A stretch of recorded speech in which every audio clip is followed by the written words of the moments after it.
You ever see something and you're like, wow, my faith in humanity has been restored? Well, I've got great news for you. We're actually going to look at one of those things, something that would be so impossible to happen in the United States and honestly in almost any other league in the world that I can't believe everybody in the situation was acting like it was something completely normal. If this had happened in the United States, it would have been very canned and would have been pre-planned and somebody would have had to ask permission to jump through all these hoops.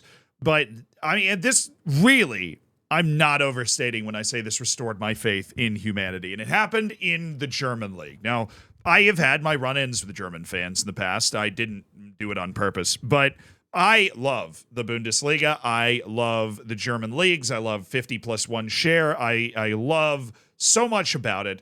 And my faith comes from actually why I don't know if they're the worst team in the league. Technically, at the time I'm looking at this, they are the worst team in the league. It's a team called Darmstadt, who came up, were promoted into the Bundesliga this year. They've got 13 from 24 matches, although they are just 4 points out of getting into the relegation playoff instead of getting sent down directly, which happens if you finish in these bottom two spots right here.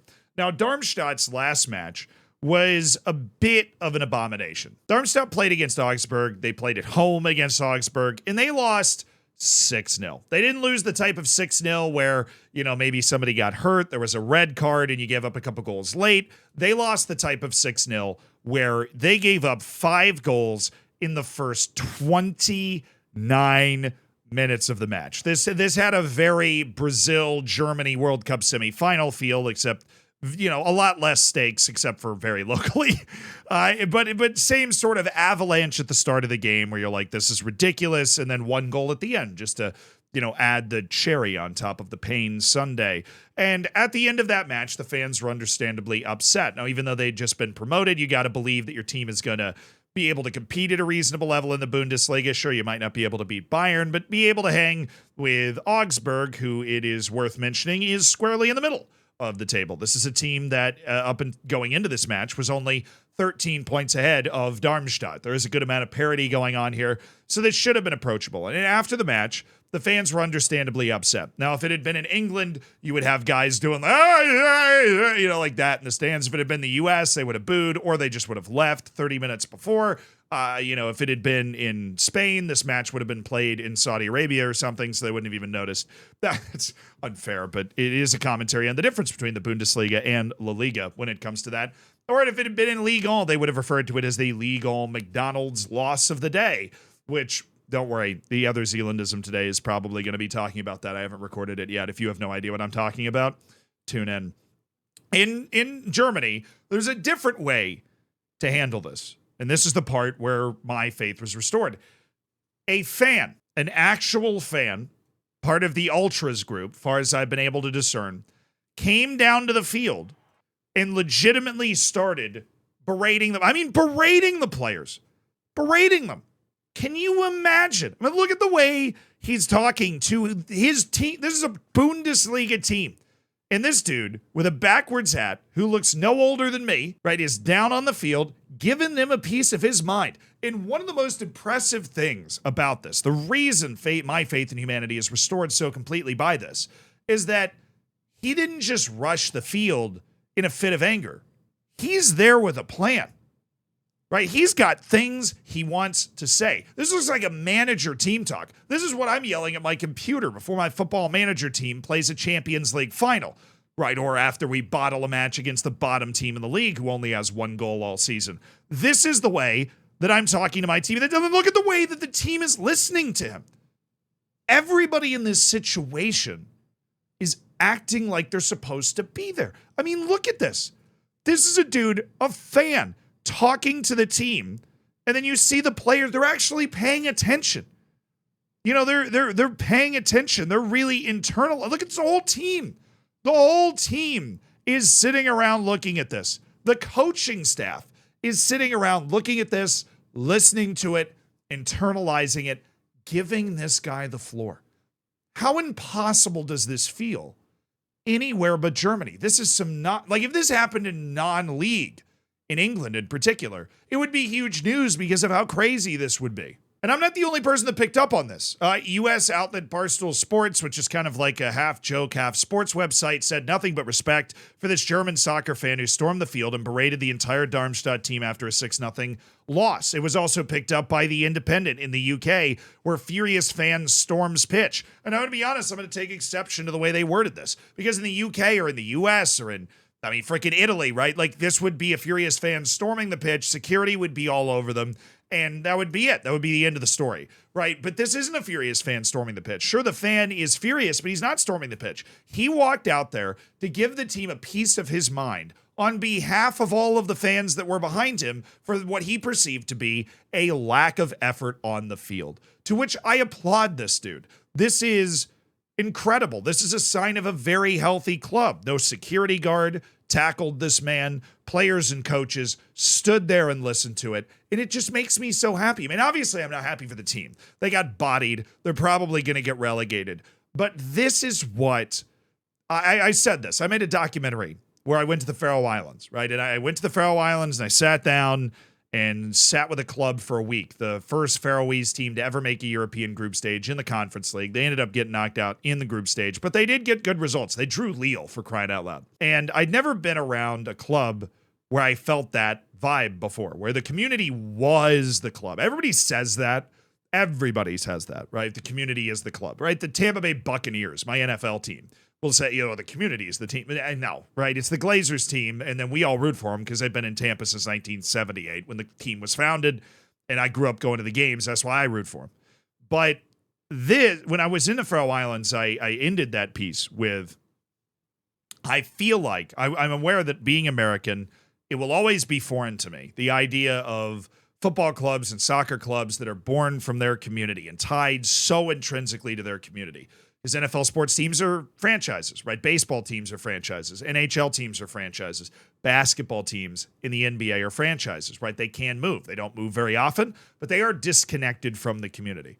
And when I was leaving the Faroe Islands, I was just thinking about how I felt like that was idyllic, that the community was really there. And, that's what people were talking about in the fish factory during the day, even though the guys are semi-pro, right? It was the heartbeat of the community. But it is a whole other thing to have that with a professional team in the Bundesliga. Because the Bundesliga, there are so many corrupting influences. For one, it's much less likely that the players that are actually on the team have any tie to the community, right? They've been brought there by a bunch of extraneous forces, whether they wanted more playing time, whether they wanted to play in the Bundesliga, whether they're on loan from another club. I don't know the situation at Darmstadt exactly. Maybe they don't have any loan players, in which case, how dare they? We love loans here.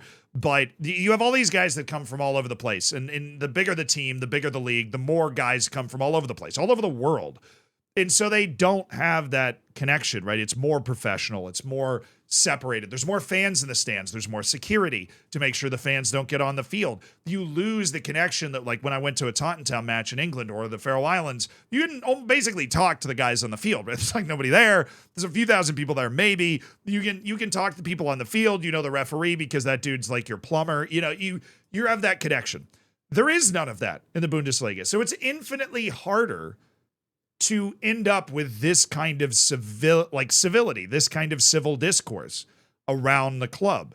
And the fact that it's possible, if you'd asked me before I saw this, if it was possible to have this kind of connection between a fan base and a team at that professional level, I would have said it was impossible. I'm an optimist. I am cripplingly optimistic. Right, I think the U.S. is going to win the World Cup in my lifetime. I am incredibly optimistic, right? I signed up for a marathon when I hadn't even run a 5K, and the medal's right back there. So I do run sometimes, but my foot hurts, so I'm not running today before you guys talk about that. But, half marathon in 2 weeks. We'll see what happens. I would have said this was impossible. I wouldn't have thought that this was genuinely possible, that some security guard that was power tripping at some point didn't stop this guy. But no, he legitimately, and this is not a short clip. Right? This isn't a few seconds like, hey, you guys need to play harder. This is a long conversation, a long venting of frustration, very animated venting of frustration that the entire team grins and bear it. That the entire team just kind of grins and bears. And not grins and bears. They're wearing this. In the rest of the fans. Look at this.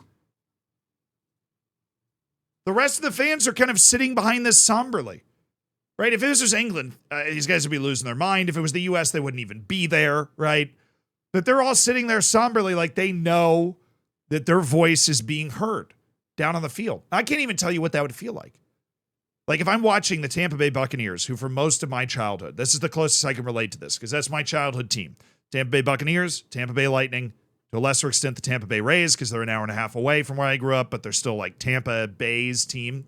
But the Buccaneers, who sucked most of my life, very bad team.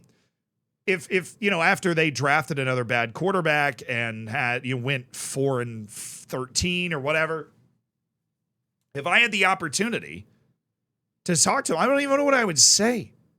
What are you saying to professional athletes? I wouldn't have the audacity, as somebody that's fairly confident in myself, to stand there and be like, you need to try. All right? Like, you guys suck.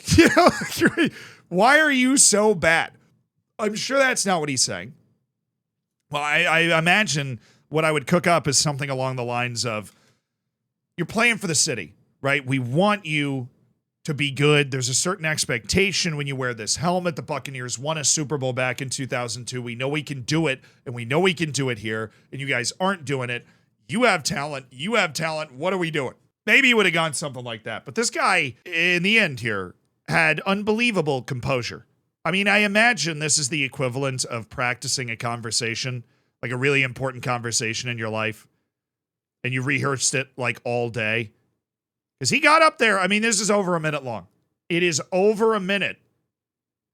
And I would assume he's not repeating himself, talking about how you need to play for the... We'll see what kind of effect this has on the team. This was their last game. This was on Saturday. But I would honestly think that this has a very galvanizing effect on the team. We'll see. Maybe the secret recipe is to get a really well-spoken, motivated fan to come talk to your team. But he backed it up. Every single thing about this is completely amazing. I hope this sort of thing happens more.